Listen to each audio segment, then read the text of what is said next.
สวัสดีค่ะดิฉันเสาวรักษ์มุ่งเจริญนะคะชื่อเล่นมะยมค่ะตอนนี้ก็อาศัยอยู่ที่บ้านเลขที่8/4หมู่ที่7หมู่บ้านศพซอยนะคะตำบลปางหมูจังหวัดแม่ฮ่องสอนค่ะ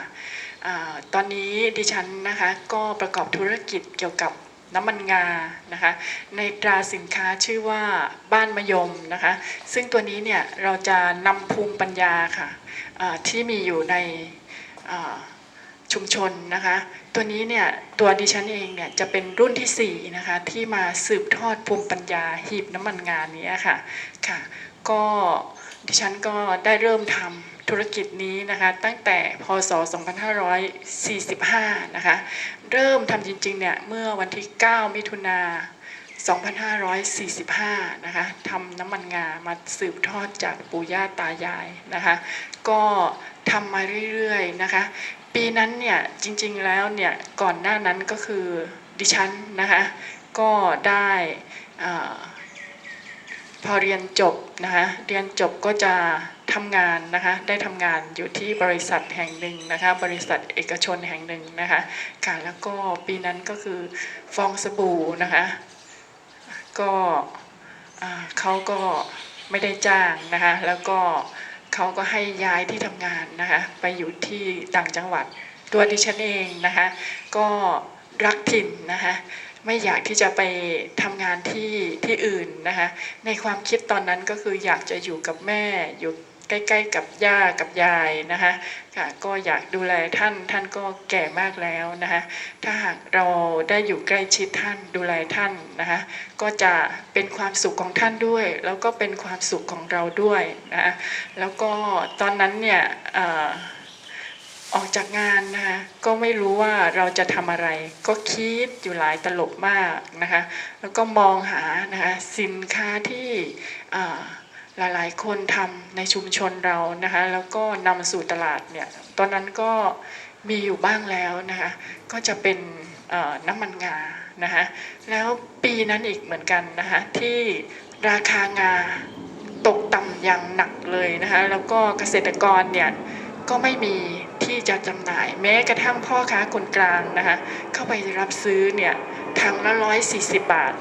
ก็ยังไม่มีคนซื้อตัวที่บ้านเองนะคะตัวคุณแม่เองแล้วก็ญาติหลายคนก็ทำงานนะคะก็ถ้าอย่างนั้นก็สมัยก่อนนะคะเราก็หีบน้ำมันงาอยู่แล้วนะคะก็คือเราจะหีบน้ำมันงาด้วยพลังงานกังหันน้ำนะคะซึ่งเป็นภูมิปัญญาแบบโบราณของคนที่นี่ด้วยเหมือนกันนะคะก็มาคิดกันกับน้องชายนะคะน้องชายเรียนจบ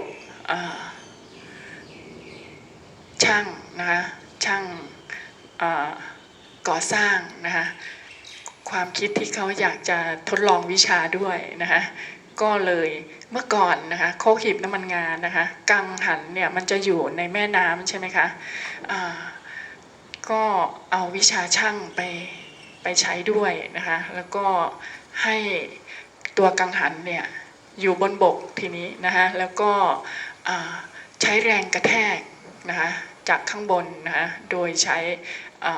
มีฝายทดน้ำอยู่ด้านบนนะคะแล้วก็ใช้ท่อส่งมากระแทกให้น้ำเนี่ยตกลงมากระแทกกับตัวกังหันแล้วก็ให้กังหันบุญแกคิดอย่างนี้นะคะก็ลองทำกันดูแล้วก็ก็มีช่างอีกหลายๆคนนะคะที่ช่วยกันปรับนะคะก็ทั้งช่างภูมิปัญญาแล้วก็ช่างสมัยใหม่นะคะก็ปรับแล้วก็ประยุกต์กันตรงนั้นนะคะแล้วปรากฏว่าสำเร็จค่ะการหีบน้ำมันงาด้วยพลังงานกังหันน้ำที่คิดนี้นะคะก็สำเร็จลงนะคะจากนั้นก็ใช้หีบน้ำมันงาตลาดเริ่มแรกด้วยความที่ตัวเราเองนะคะก็ไม่เคยทำตลาดนะคะก็จะต้องอาศัยนะคะหน่วยงานราชการนะคะไปออกงานเราก็ฝากสินค้าเราไปขายนะคะการแรกๆก็ฝากทางสหกรณ์ไปนะคะฝากสหกรณ์ไปนะคะหัวหน้าท่านก็บอกว่าท่านก็คงจะกลัวเราเสียใจนะคะค่ะว่าเป็นไงบ้างคะ หัวหน้าขายได้ไหมหัวหน้าก็ว่าขายหมดนะคะจริงๆแล้วนะคะ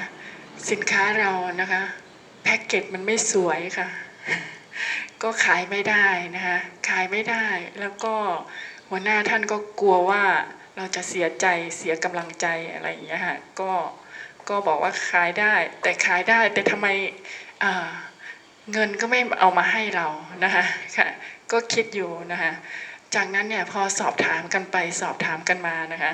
ของเหลืออยู่เต็มเลยอยู่ชั้น2นะคะเป็นน้ำมันงาเราทั้งนั้นนะคะตอนนั้นเนี่ยมีความรู้สึกว่าเราจะต้องปรับนะคะแพ็กเกจเราให้สวยนะคะ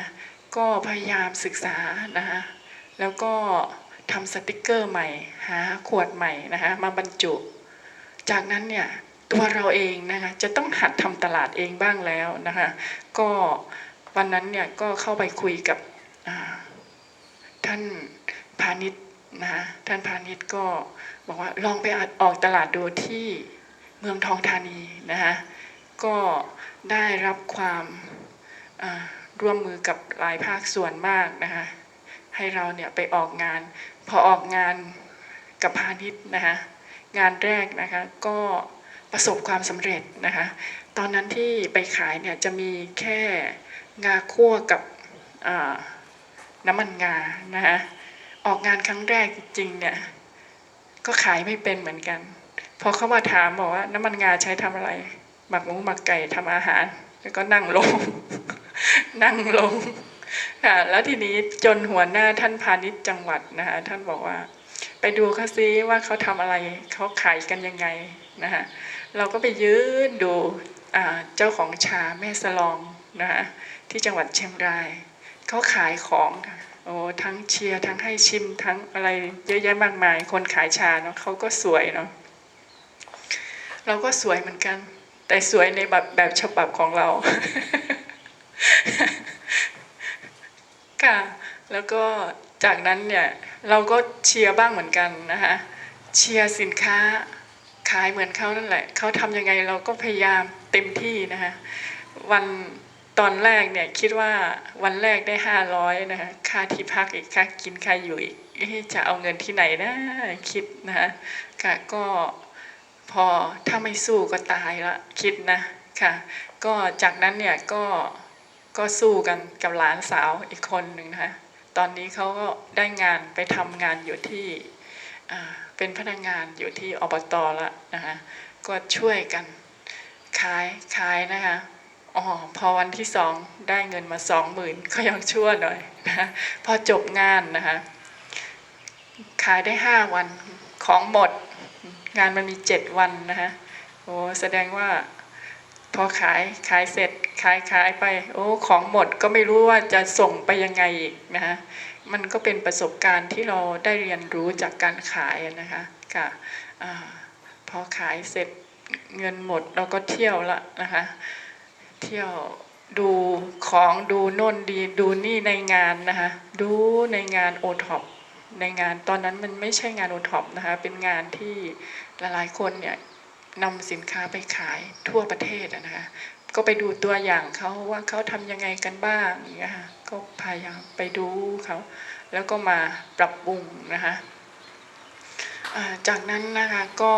มาปรับตัวสินค้าเรานะคะจากคำบอกเล่าของลูกค้าค่ะลูกค้าจะบอกว่าพอไปออกงานนะคะลูกค้าก็จะเป็นคนบอกเราเองว่าลูกค้าต้องการอะไรนะคะลูกค้าก็จะบอกว่าน้ำมันงาถ้าหากทาผิวมันก็ลำบากนะคะก็อยากจะให้สะดวกนะคะก็ทำเป็นโลชั่นออกมานะคะโลชั่นทำสบู่นะคะก็ทำมาเรื่อยๆนะคะตอนนี้ก็มีผลิตภัณฑ์หลากหลายขึ้นนะคะค่ะก็บรรจุภัณฑ์ก็พยายามปรับให้มันดูดีนะคะให้มันดูทันสมัยขึ้นนะคะค่ะก็